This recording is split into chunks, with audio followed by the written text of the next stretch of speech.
Usually kasi, trials are equated with sufferings.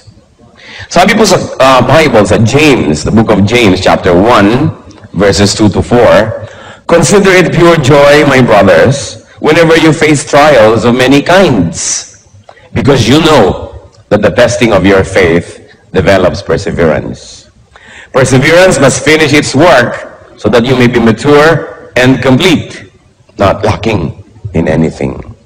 So kailangan pala ay tinatrato natin ang mga pagsubok na isa ring kaligayahan.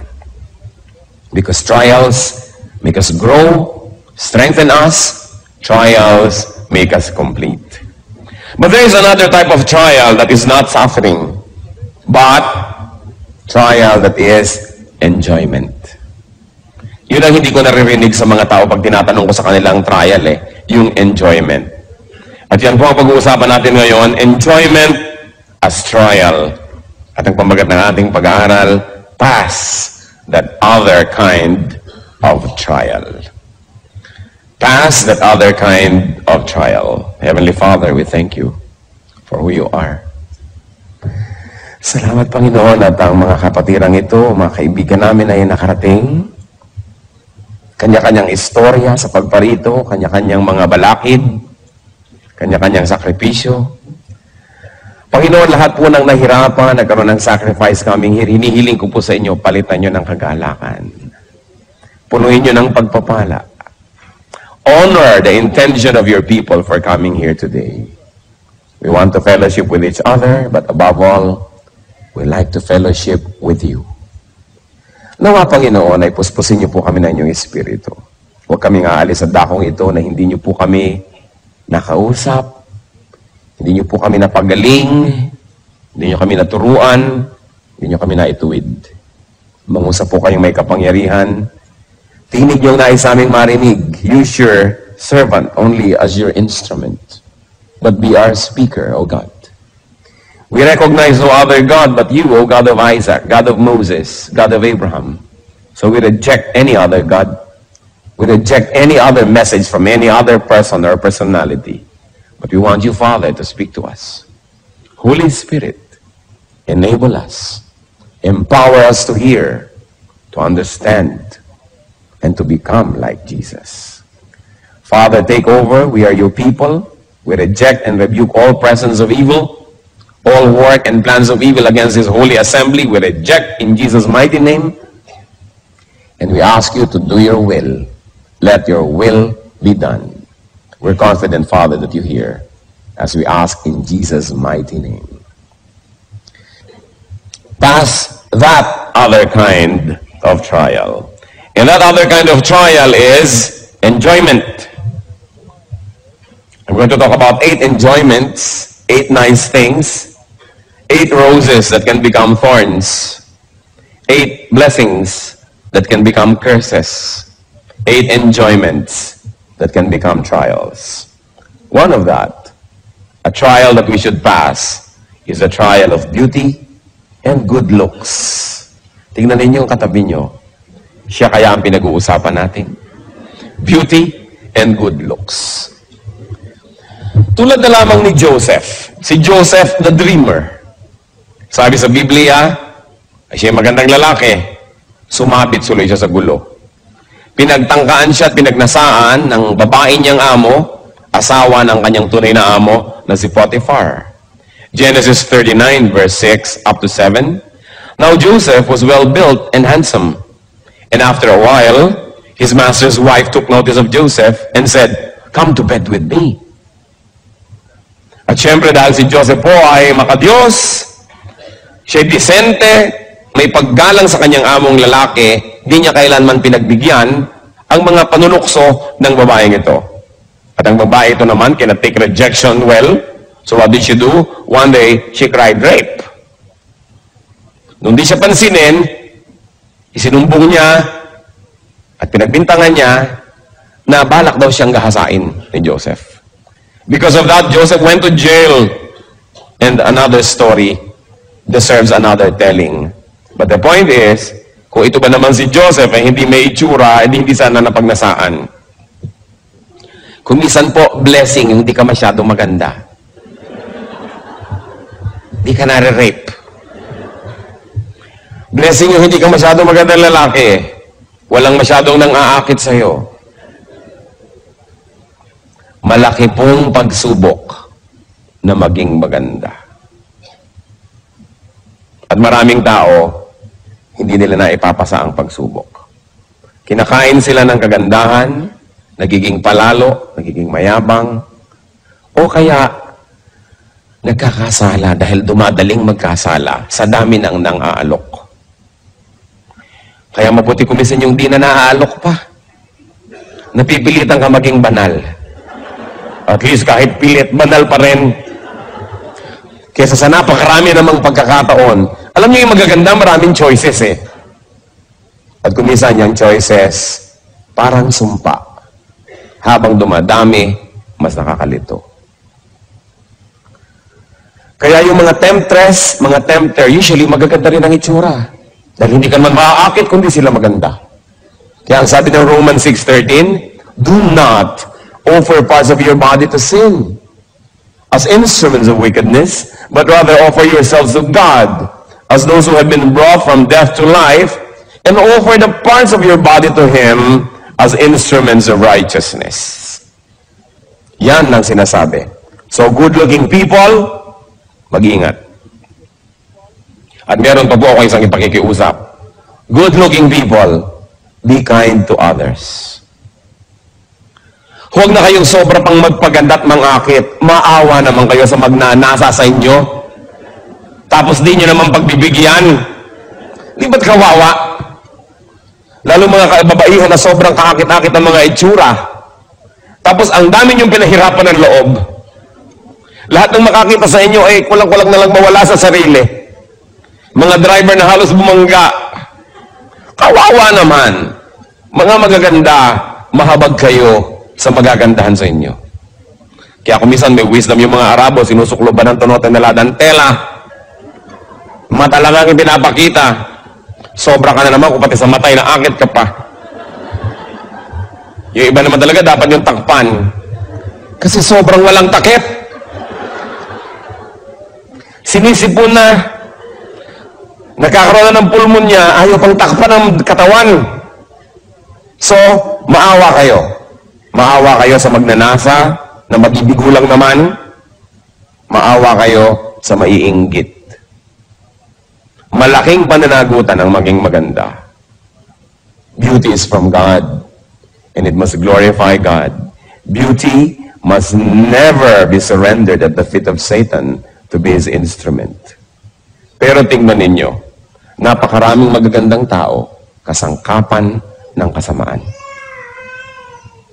Ang kagandahan ay ginagamit sa pang-aakit ng asawa ng may asawa. Sa pagmamali ng kaisipan ng maraming makakakita.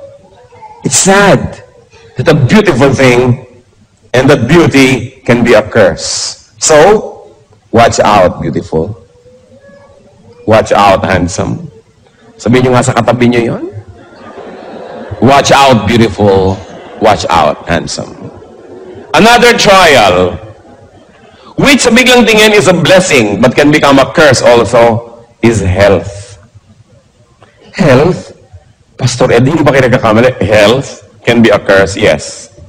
Because healthy people have so many options and choices of what to do. Katulad ng sobrang maliliksi ang mga paa, kung minsan kadadaling maghabol ng kasalanan at pumunta sa mga lugar ng kasalanan, kung yung ba naman yung nakapako sa kama at di makabangon, nagiging banal. You know, the body can do so much when you're healthy. That's why, when you are healthy, first you thank God, and then you watch that you don't allow your health to become an entry point of evil. Kasi pag malusog ang tao, maraming pwedeng gawin. At saka marami rin pwedeng makigawa sa kanya. Kasi kung ikaw ba sumusukan ng dugo, ay wala nang may gustong lumapit sa iyo kumisan, malayo ka sa temptation. Pero kung lusog-lusog mo, maraming gusto na dumikit-dikit at lumapit-lapit sa iyo. Kaya ang katawan natin, mas malusog, mas ginagawa nating alipin ng kabutihan. Sabi ni Paul sa 1 Corinthians 9:27, no, I beat my body and make it my slave. You know, if you don't make your body your slave, it will be your master. Yung katawan ng tao, pag hindi yan sinupil, pag hindi yan kinontrol, yan ang magiging amo nyo. At pag ang katawan ng tao naging amo, mapapahamak ang ating kaluluwa. Kasi walang gustong gawin ng katawan, kundi katamaran, kasalanan, luho, sarap. Kawawa ang kaluluwa ng tao na yung katawan niya ang nag-ahari sa kanyang buhay. Kaya ang sabi ni Paul, binubugbog ko tong katawan ko na to, pinupukpok ko to, pinipilipit ko to, at ginagawa ko siyang alipin ko, sumusunod sa kagustuhan ng aking espiritu.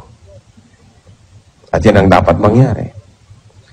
Kaakibat po't kasama ng health, trial din yung long life. It's a blessing to have a long life, but long life can also be a curse. Long life can also be a trial. Tingnan nyo, ang napakarami nating hinahanga mga bayani, maaaga kasing namatay. Si Rizal, si Bonifacio, sila Magsaysay, palibas at maaagang namatay, hindi nagkaroon ng maraming pagkakataong magkamali. Habang humahaba ang buhay, dumadami ang pagkakataon mo magkamali. Of course, dumadami rin ang pagkakataon mong gumawa ng mabuti. Kaya sinasabi natin, blessing yan, pero pwede rin niya maging sumpa.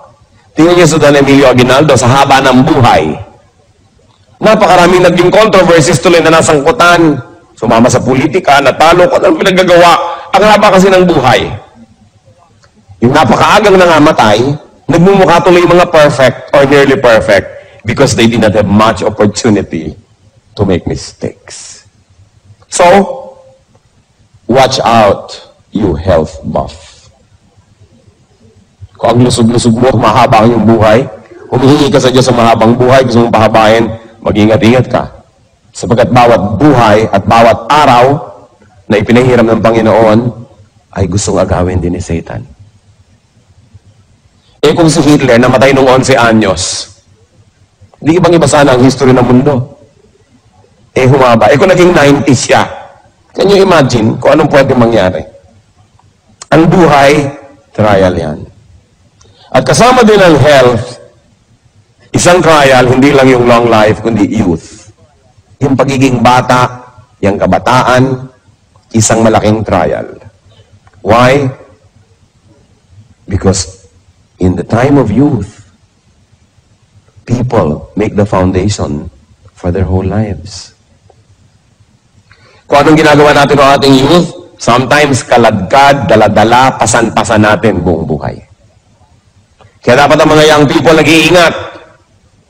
At dapat nilang makita na yung estado, yung stage na sila yung mga kabataan ay isang napakalaking pagsubok na kailangan nilang malampasan. Sapagkat marami hindi nakakalampas ng hindi nadadamage. Sabihin, talaga ganyan yung mga babae, medyo umaalembong ng konti kasi young people. Pero yung iba hindi nakakalampas. Nagkakaroon ng buhol-buhol na anak bago mag-18, 19. Hindi mo na pwedeng maando yun. Nando na. Permanent fixture of your life. Yung mga lalaki na nagkakaroon ng anak kung kani-kanino na hindi naman nila asawa, nobya lang, yan ba hindi pwedeng bumalik na walang bayad? Kahit nagtagumpay kang tumakbot, tumakas. Yung mga nag-drugs ang nag-drugs, natunaw nang natunaw yung brain cells, maibabalik ba yun? Hindi. Kaya nakikita nyo kasi mga nagdadrugs sa katunganga, humal-humal, dahil na-damage. Many people say, mga teenagers, only a passing stage, hayaan nyo na, higpit nyo naman, lalampas din yan dyan. Marami pong hindi nakakalampas. Makalampas man ay damaged.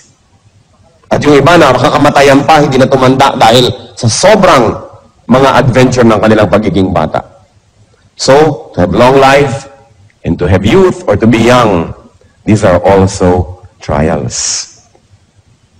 Kaya sabi ng pinakamatalinong taong naglakad sa balat ng lupa, si Solomon, sabi niya sa Ecclesiastes 11, verse 9, Be happy, young man, while you are young, and let your heart give you joy in the days of your youth.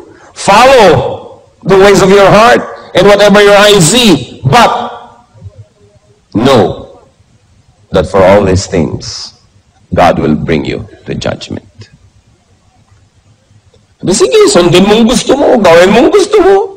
Total lang lusog-lusog mo, wala ka pang mga sakit sa bato, wala ka pang gallstone, wala ka pang mga renal stone, wala ka pang kung ano-anong stones, wala ka pang rheuma, wala ka pang mga kung ano-anong sakit ng tuhod at kasukasuan. Kaya akala mo, yung iyo ang buhay, sige, iyon mo. Kaya lang, sabi niya ganon, kung mo kakalimutan, may araw ng pagtutuos. Babayaran ang dapat bayaran, pananagutan ang dapat panagutan. Kaya yung mga iba, kabata-bata pa lang, 40, 50, nanginginig-ginig na. Paano na young person? Walang ginawa ko din pagkatapos ng basketball, paligo. Ayaw maniwala sa pasma. Pag nanginginig na, ay totoo pala. Sabi kasi ng doktor, walang pasma. Alam nyo, marami pang hindi alam ang medisina. Pero yung mga matatanda na nag-observe ng buhay, naturuan ng matatandang nag-observe before them, marami silang alam na dapat natin pakinggan. Science, medicine, they're all dynamic. Isa yung sinasabi ngayon, biglang bukas, ay mali pala, hindi na pala ganun, papalitan na natin. Paano kung damage ka na dahil pinaniwalaan mo mali? Kailangan pinapahalagahan natin ang payo ng matatanda. Sapagkat sila itong mahaba ang karanasan. There's nothing like experience. Kaya mga kabataan dapat makikinig. Watch out, young ones.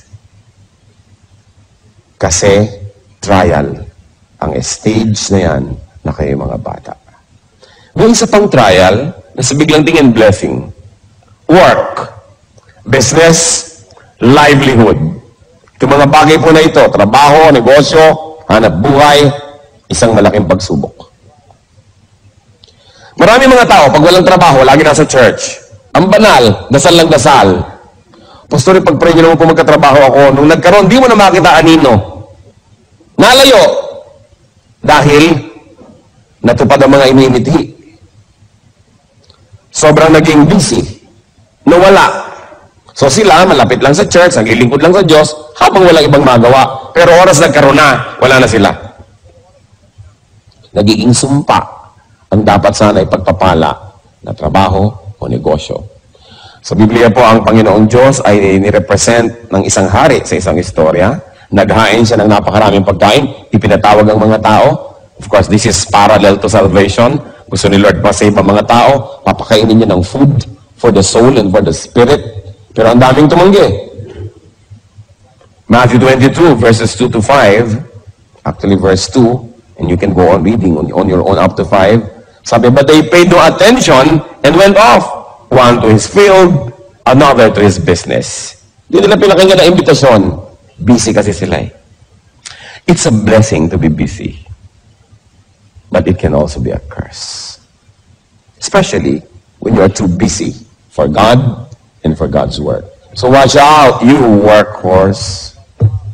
Kung sobra kayo magtrabaho, wala nang lugar ang Diyos, sarili na lang, income, hanap buhay, climbing up the corporate ladder, this dog-eat-dog thing, watch out. There's another area of trial, and that is wealth. Ang kayamanan, napakalaking pagsubok. Malaking pagsubok ang maging mahirap. Pero napakalaki rin pagsubok ang maging mayaman. At kung sa akin ay papipiliin, mas mahirap dalhin ang pagsubok ng pagiging mayaman kaysa ng pagiging mahirap. Because it's terrible when you can afford your vices. It's terrible when you can afford to follow your appetites. It's terrible when you can afford to finance bad taste. It's terrible. So what you do with what you have is under scrutiny. What you do with what God gives you will be under judgment.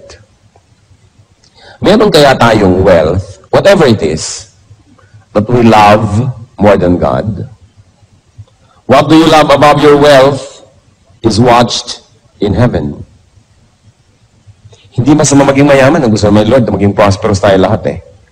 Pero oras na inuna mo na yung kayamanan kaysa sa Diyos, oras na siya ang iyong Diyos, kawawa ka naman.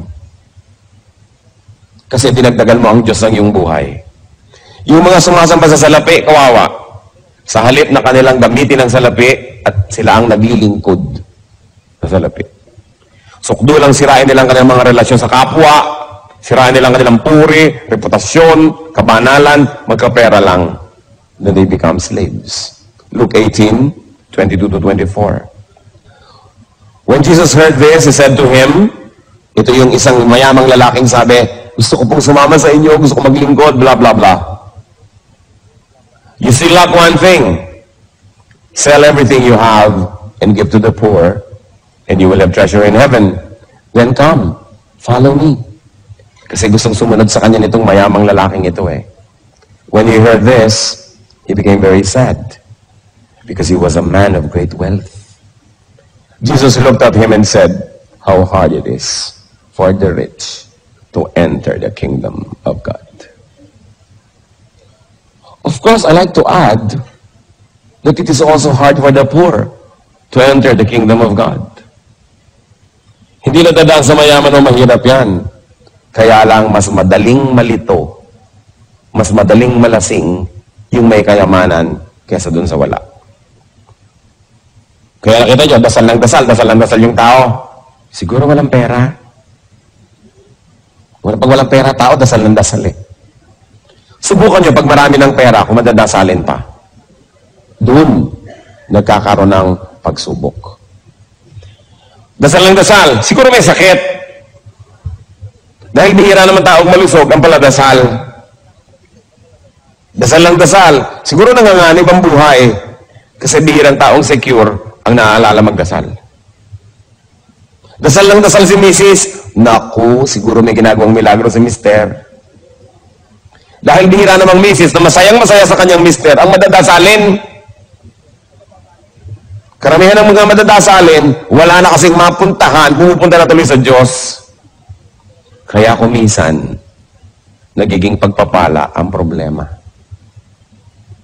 Kasi lumalapit tayo sa Diyos.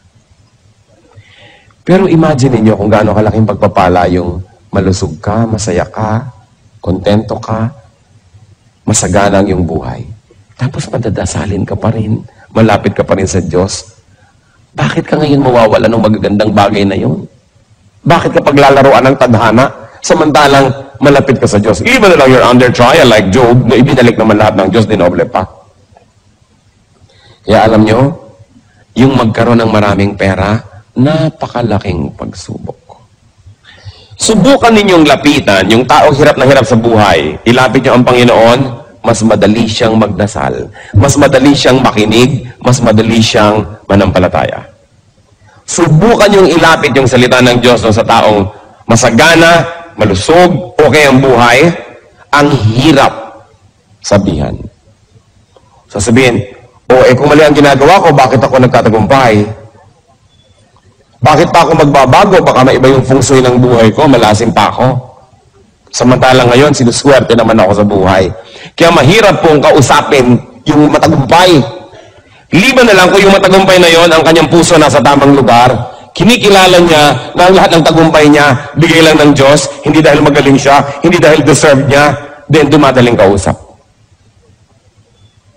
Yung maging masagana sa buhay, malaking pagsubok yan. Blessing yan. Pero pag hindi natin nahawakan ng tama, nagiging parang sumpa.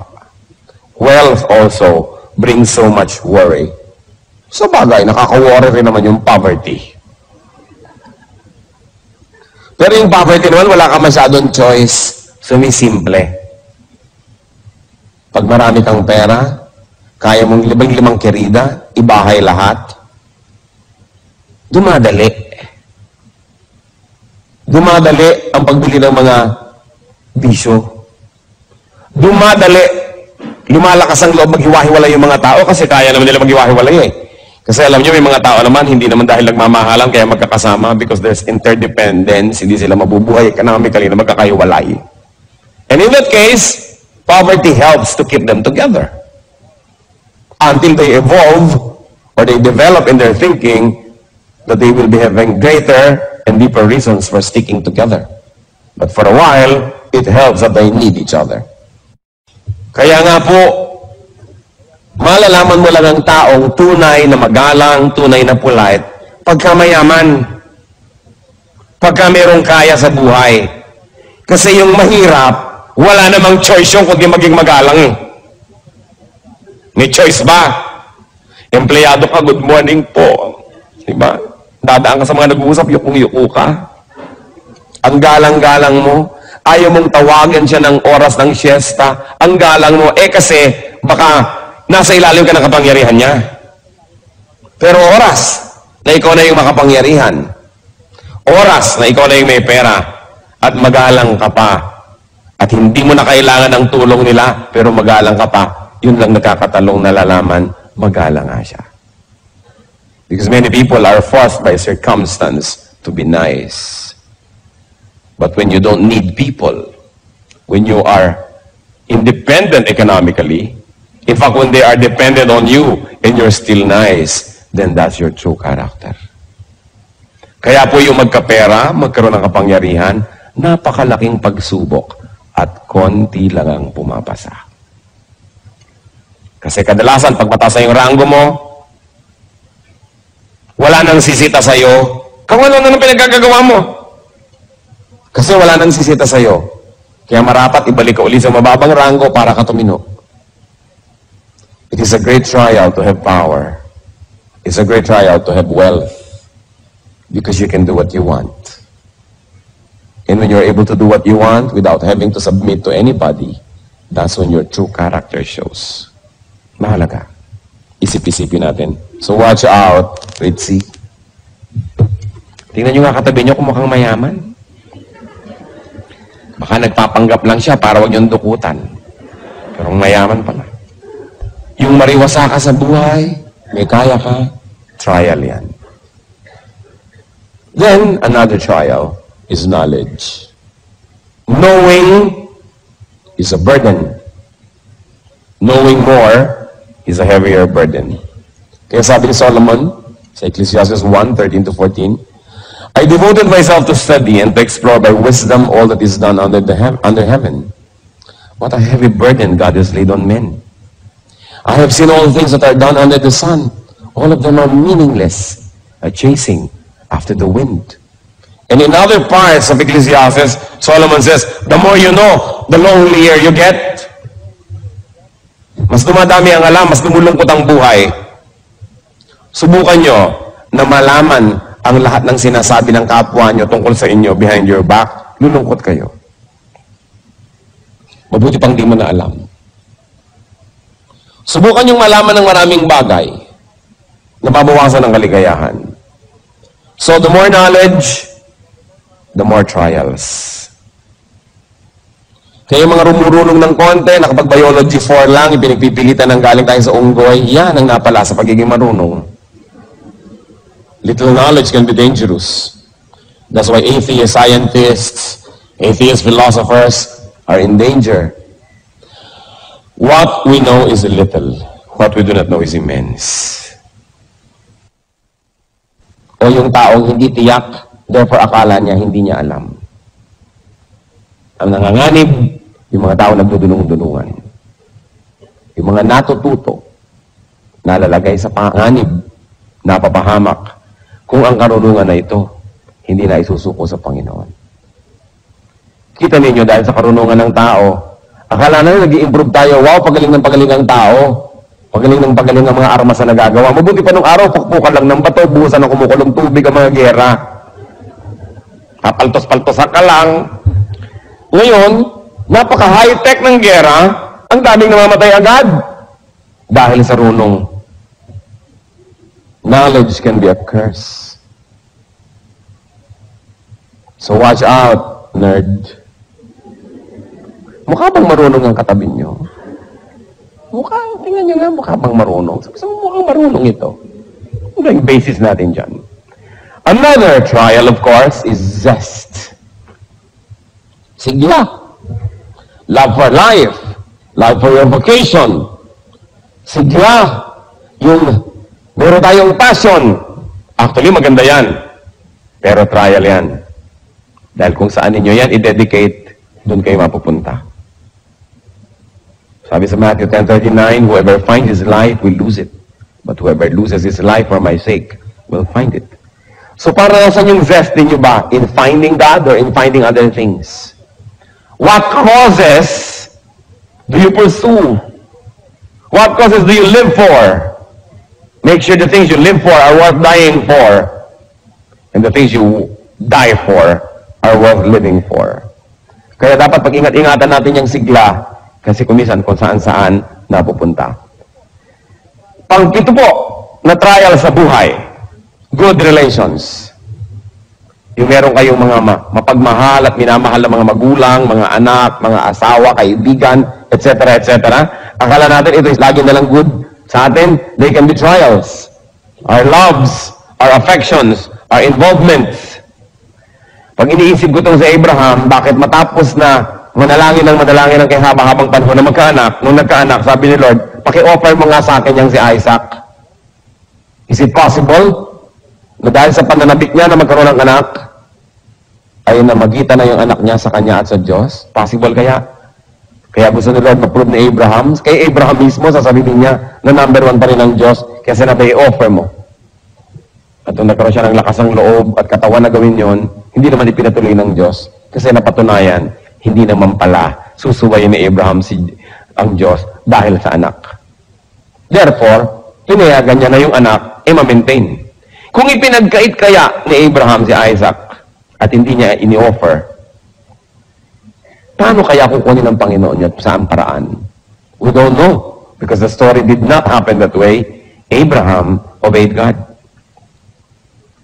Gaano karami sa inyo ang susunod sa Diyos kung ang pagsunod ay nangangahulugan ng pagputol ng relasyon niyo sa kapwa-tao? Halimbawa sinasabi, layuan mo yang si Bigote. Lalayuan mo ba? Asawa yan ng iba, huwag mo yang samahan. Diyos ko po, paano ako mabubuhay nang wala siya? Kaya kay Bigote, kahon. Bayong, kung ano man yun. Siya pa rin. Kaya maraming tao hindi nakakalapit sa Diyos. Kasi inuuna nila kapwa-tao. Kasi naranasang umibig, nakatikim magmahal at mamahal na addict. Kaya never mind my kaluluwa, never mind my kabanalan. Ang mahalaga sa akin, kapwa-tao lamang. Kaya yan pong magmahal at mahalin, malaking trial yan. Kasi laging nanganganib na magkaroon ng kaagaw ang Diyos. Sabi pa naman niya, I tolerate no rivals. Love the Lord your God with all your heart and with all your soul and with all your mind. Kaya sabi sa Matthew 10:37, anyone who loves his father and mother more than me is not worthy of me. Anyone who loves his son or daughter more than me is not worthy of me. Ang tagal, pinroblema ko yung verse na yan.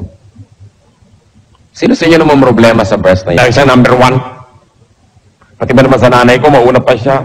Kung meron ako anak, may asawa ko, mauna pa siya. Tapos una siya sa lahat. Lahat ng tao siya na lang yung number 1. Bakit naman? Na-share ko na sa marami to, payagan niyo kung ulitin ko sa inyo dahil baka hindi ko pa na-share sa inyo. Dahil nagkaroon ako ng peace sa verse na ito eh.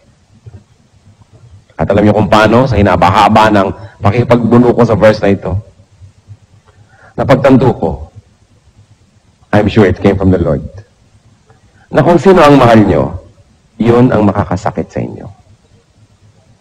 Kaya ka ba naman saktan ni Aling Eyapang doon sa may kanto? Hindi siguro, maliban na lang hinampaf ka niya. Pero niya kaya saktan ang puso mo, tulad ng magiging sakit kung iniwan ka na asawa mo. Pinagtaksilan ka ng nobyo mo, sinumpa ka ng magulang mo, iniwan ka ng anak mo. Ang sakit. Kasi yung mahal mo, ang makakasakit sa'yo. Mas mahal mo, mas kaya kang saktan. Ngayon, kung nagmamahal ka ng tao, humanda-handa ka masaktan. Kasi, iiwan ka niyan. Maaaring pagtaksilan ka dahil siya naging marupok. O maaaring pagtaksilan ka dahil basta ayaw na niya sa'yo. O ang tapat-tapat niya, ang buti-buti, namatay. Wala rin. Mawawala rin. Kawawa naman ang taong sobrang nagmamahal sa kapwa. Humanda kang lumuha. Kaya ang sabi ng Panginoon, unahin niyo ako. Ako ang gawin yung number 1 love. Kasi hindi naman siya mamamatay. Hindi lagi siyang nandyan. Hindi ka naman niya pagtataksilan dahil siya'y matapat. Di ka naman niya iiwan because He fills heaven and earth with His glory and with His presence. Hindi ka niya dadayain, hindi ka niya pagsisinungalingan. Tutulungan ka pa niya, sasamahan ka niya. Kaya sabi niya, pag akong mahal niyo, wala kayong kaluglugi. Paano mo, Diyos ko, ang bigote? O, di gawin mong number 2, number 3 sa iyong buhay. Pagtaksilang ka, mawala siya sa'yo, dahil ako pa rin ang number 1, nasaktan ka, pero konti lang. Kasi pag yung number 1 sa buhay mo ang nawala, sabi mo ba, Crispin, Basilio. Kasi nawala yung number 1 eh. May problema pa kayo sa verse na ito? Nasolve na, siling nasolve na ang problema. Gusto ng Diyos, number 1 tayo, number 1 siya sa buhay natin, kasi gusto niya tayong alagaan. Di ba? Sino sa inyo mga magulang? Di ba pag may naliligaw sa anak nyo, kinakabahan kayo? Baka paluhain tong anak ko? Ano ba itong naliligaw sa kanya? Laki ng hikaw. Malaki pa sa hikaw ng daughter ko. Ang hikaw mo, iho. Nakakatiyak ka bang matutuwa ang anak ko sa piling mo? Tapos ang grade mo, puro pasang awa. Kawawa naman ang anak ko. Hindi ba't kuminsan kung pwede lang ibulsa yung anak nyo yung paligawan? Dahil ayaw niya masaktan. Hindi dahil gusto niyo siyang sadistahin. Kasi parang kitang-kita niyo na, anak, masasaktan ka. Tapos nakikita mo na hindi ka na sinusunod dahil susunod-sunod sa nobyo. Hindi na sinusunod na yung mga patakaran, nagsisinungaling na sa'yo. Eto na nga, number 1 na yung nobyo, hindi na ako. Kawawa naman ang anak ko. Kaya ang magulang, kung pwede lang, anak, ako na lang gawin mo number 1. Hindi kita pagtataksilan. Dito ka na lang sa atin. Magsama-sama tayo habang libing. Kung pwede lang ganunin ang anak, kasi gusto mo i-protect. Ganon. In a much greater way, ganon tayo gustong i-protect ni Lord. Kaya sabi niya, gawin mo ko number 1. Hindi dahil sa egocentricity ko, hindi dahil sa pride ko, hindi dahil gusto ko makuha lahat ng atensyon. Kasi gusto kitang di masaktan. Magmahal ka ng iba, konti lang, wag tulad ang pagmamahal mo sa akin. Para dumating, umalis sila, mabuhay, mamatay, lumusog, magkasakit, nag-aalala ka, nasasaktan ka, pero hindi ka kayang itumba kasi yung tunay mong mahal, eto pa rin. Ang bait ng Diyos, ang galing-galing niya. Napakahusay. So kayong sobrang magmahal sa tao, watch out, lover. Mag-ingat-ingat kayo. Lalo yung mga romantic love. Kaya maraming tumatalon sa Pasig. Dahil sa pag-ibig na yan. Pag-ibig na ligaw. Kasi nauna yung tao. Kesa sa Diyos. Sinong magpapakamatay kung nawalan ka ng mahal sa buhay pero number 1 mo ang Diyos? Hindi. Kaya yung mga nagpapakamatay dahil sa pag-ibig, alam mo, ay, nakakalungkot mang isipin. Natabunan ng Diyos. Nagmahal ng kapwa. Ng lubos-lubos. Lampas sa kalooban at disenyo ng Diyos. Napahamak tuloy. Pang-8, sana bala ko mga 100 pero tama na siguro yung 8, no? Pang-8 na trial. Accomplishments. Akala nyo trial ang kabiguan? Mas malaking trial ang tagumpay. Accomplishments. Mas maraming nagpapakamatay na matagumpay kesa sa bigo. Mas maraming mag-asawa ang naghihiwalay na matagumpay kesa yung mga bigo. Kasi kung minsan, ang wattage mo 10, hindi mo kaya ang 50 volts. Kasi hanggang 10 watts ka lang. Tapos dumating yung 3,000 volts, pundi ka. Kaya maraming tao pag nagtatagumpay na pupundi. Dahil malaking trial yung accomplishment. It be physical, mental, social, or spiritual success. Fame and glory can be terrible trials.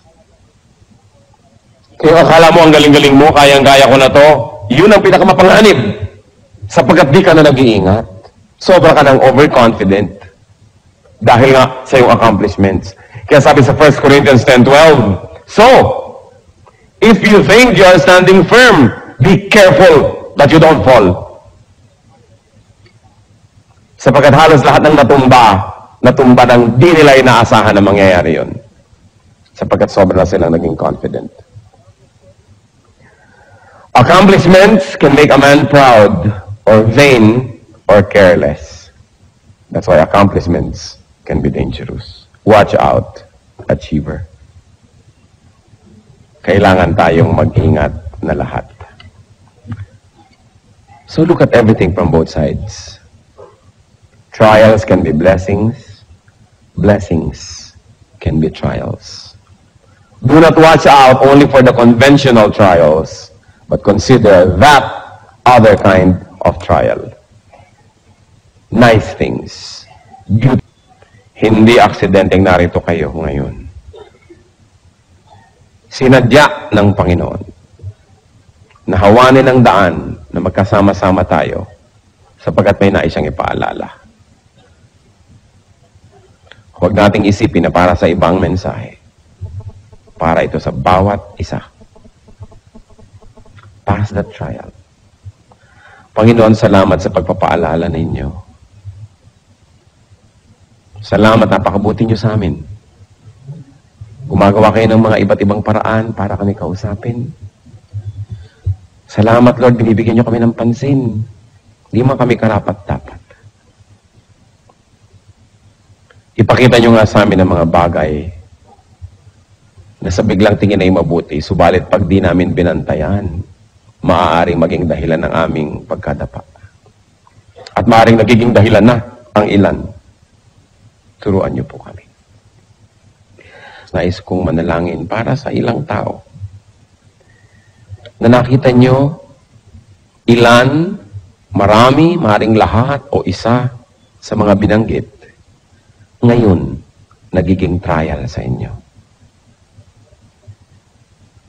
Nais kong ipanalangin na palakasin kayo ng Panginoon. Nais kong ipanalangin na bigyan kayo ng Panginoon ng matang makita ng malinaw ang mga pandaraya ng sanlibutan.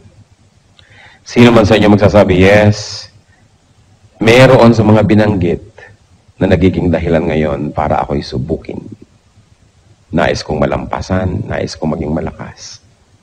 Hihingi tayo sa Panginoon ng pagpapala. Sino man ang magsasabi niyan, we're going to pray. Who else would like to say, Lord, you made me realize and you made me see the trials that I probably never saw clearly before. But now I like to surrender to you and to announce to you, O Lord, to say to you that I need you. Individually, brothers and sisters, kausapin niyo ang Panginoon. Narito siya. Damang-dama kong narito siya. Kausapin niyo. Humingi kayo ng lakas. Ihingi niyo ng tawad ang mga pagkakamali, pagkakasala sa mga larangang ito. Hindi kalugod-lugod sa Kanya ang ating mga kasalanan. Make this a very beautiful moment of reconciliation with God. Ihingi niyo ng tawad. I cannot do it for you. You've got to do it yourself. Sa ilang saglit, seek God's forgiveness. If you have allowed these things to deceive you, and if you have allowed Satan to succeed in other parts of your life, in silence, pray to the Lord. Salamat, Lord, sa inyo pong pakikinig sa aming mga pagtatapat sa paghingi ng tawad sa inyo. Ayon sa panalangin ng bawat isa na nakatindig sa iyong harapan ngayon, Panginoon, igawad niyo nga po yung mayamang pagpapatawad. Igawad niyo ang iyong kabutihan, kabaitan sa amin. Pagkamat wala kaming patago at humihingi ngayon, Panginoon, ginagawa lang namin sapagkat pinangako niyong pakikinggan niyo kami. Alang-alang sa iyong mga salita at alang-alang sa iyong pag-ibig sa amin. Naglalakas loob kami, Panginoon, na humingi nang hindi naman namin ipinatago. Patawarin niyo po ang bawat isa as everybody has individually sought forgiveness. At ngayon naman, Panginoon, sa pagtayo na yung mga anak, sa pagkilala ng pagkakamali, sa pagkilala ng kahinaan, sa pagkilala ng pananagutan sa inyo, at sa pagkilala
sa inyo na tanging makatutulong sa aming lahat.